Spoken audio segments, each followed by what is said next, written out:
Bismillahirrahmanirrahim. Assalamualaikum warahmatullahi wabarakatuh. Alhamdulillahirabbil alamin wal aqibatu lil muttaqin wala udwana illa 'alal zalimin. Allahumma shalli ala sayyidina Muhammad wa ala alihi wa sahbihi ajma'in. Amma ba'd. Hamba Allah yang mulia, para generasi humanis yang amat saya banggakan. Dalam kesempatan event saat ini kita bicara tentang waktu, ya, filosofi waktu. Apa itu waktu? Mungkin ini pertanyaan sangat sederhana, tetapi kita berada pada lingkaran waktu. Jadi waktu ini sangat urgen dan penting, ya. Waktu secara sederhana bisa dipahami adalah masa atau keadaan atau kondisi sesuatu itu berproses, sesuatu itu terjadi dari satu titik masa ke masa yang lain. Itulah waktu. Jadi itu tuh waktu. Sementara alat untuk mengukur waktu itu disebut dengan jam. Nah, jadi jam itu adalah alat untuk mengukur waktu. Nah, waktu itu sendiri adalah dinamis ataupun bagian daripada dinamika kehidupan kita. Kita tetap berada dalam pusaran waktu. Waktu masa kecil, waktu masa kanak-kanak, waktu pertumbuhan, waktu kita beranjak dewasa, waktu masa tua, waktu sudah tiada lagi. Sebenarnya ini sangat dalam artinya dan maknanya. Jangan pernah seseorang itu mengabaikan tentang waktu. Artinya, kehidupannya ini jika tidak diisi dengan hal-hal yang bermanfaat, maka waktu akan berlalu begitu saja. Dan itu sangat amat merugikan. Orang Arab menyebutkan bahwa al-waktu kasayf.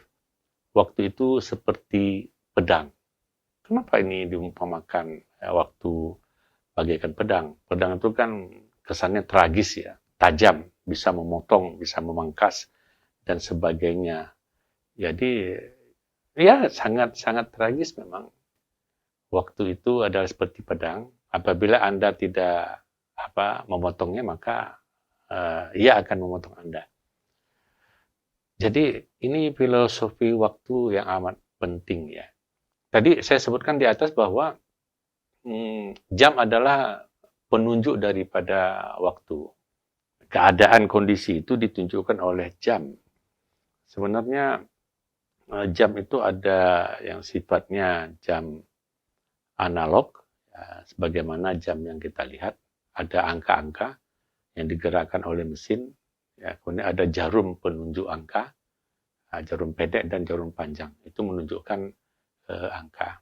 Kemudian ada jam matahari. Jam matahari adalah waktu itu diukur dengan perjalanan matahari. Misalnya matahari terbit itu jam berapa, matahari tergelincir itu sudah waktu zuhur misalnya, atau menjelang sore waktu asar, kemudian ketika matahari terbenam. Jadi matahari menjadi jam ataupun alat pengukur waktu. Dan paling modern adalah jam digital, yaitu ya jam angka-angka di mana digerakkan oleh mesin-mesin secara digital. Terlepas daripada itu, apakah kita mengukur waktu dengan jam matahari, ataupun jam analog, ataupun jam digital, yang pasti ukuran-ukuran itu per detik, ya, per menit, per jam. Ya, sehari ya 1 kali 24 jam. Bila mana kita tidak isi dengan hal-hal yang berbaik dan berfaedah, maka itu akan merugikan kita sendiri. Kenapa? Karena waktu yang sudah berlalu itu tidak akan mungkin digapai kembali. Ya, demikian juga lah dalam perspektif kehidupan. Seseorang misalnya ya masa pertumbuhannya, masa mudanya, masa remajanya, ya masa belajarnya, masa mengabdinya, ataupun masa untuk mengisi hari tuanya, itu tidak akan pernah berulang kembali. Tetap menjalani proses itu.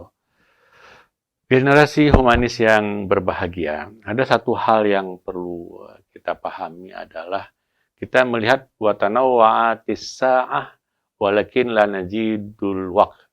Kita melihat atau menjumpai beragam model jam, ya.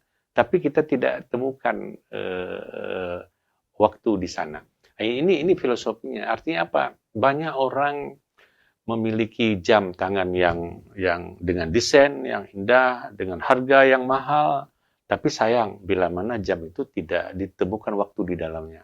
Filosofinya adalah jam yang harganya mahal, jam yang harga yang didesain dengan bagus, tahan air, tahan dan sebagainya lah, yang punya daya tarik tersendiri yang membuatkan pengguna jam itu menjadi tampil trendy, itu tidak akan berarti apa-apa bila mana penunjukan waktu pada jam itu tidak digunakan dengan tepat dan benar.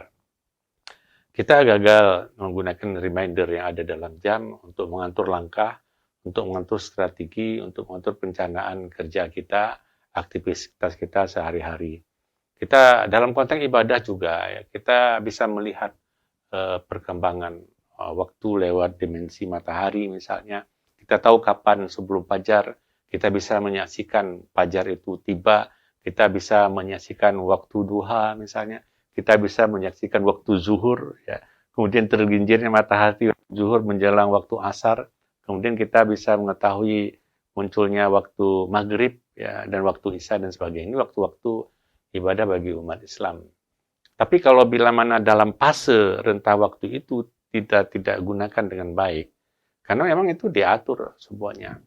Oleh karena itu, kalau orang Barat, ya, seperti Inggris mengungkapkan bahwa time is money, waktu itu adalah uang.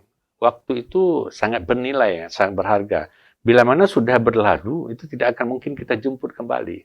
Dia hanya menjadi catatan. Antara durasi waktu misalnya hari ini, saat ini adalah jam 5 sore misalnya, tadi jam 8 pagi atau jam 7 pagi sampai 5 sore, itu tidak kita isi dengan hal-hal yang berguna, sesuatu yang berfaedah dan bermanfaat, maka itu akan hilang, ya, sirna begitu saja. Oleh karena itu, tradisi menghargai waktu itu tidak diukur oleh standarisasi jam sebagai alat pengukur waktu. Tetapi bagaimana kita sebenarnya memanfaatkan jam ataupun alat pengukur waktu itu sehingga kita bisa mengisi waktu yang kita lalui itu sangat menginspirasi berbagai macam kehidupan kita. Itu mungkin sebagai bahan renungan kita dalam kesempatan ini. Mudah-mudahan bermanfaat. Terima kasih. Allahumma waffiq ila aqwamit thoriq. Assalamualaikum warahmatullahi wabarakatuh.